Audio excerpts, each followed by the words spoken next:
In this video, I'm going to show you how to insert vertical text in Microsoft Word. Without further ado, let's go ahead and jump straight into it. The first thing you need to do is open up your Word document that has the text you want to make vertical. Now just select the text and click on the Layout tab, as you can see.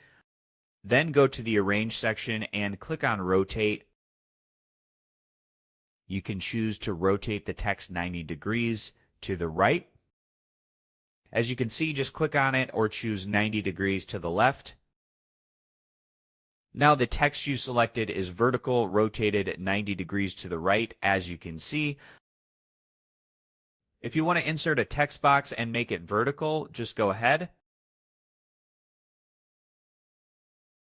Use the text box you want, type in any text you like, and make sure you are on the Home tab.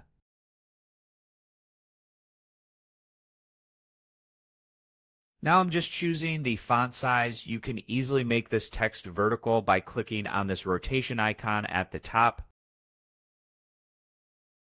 Go ahead and rotate it vertically as you wish.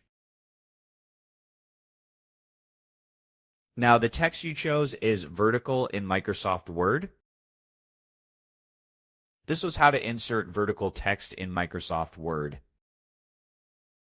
As always, thank you for watching.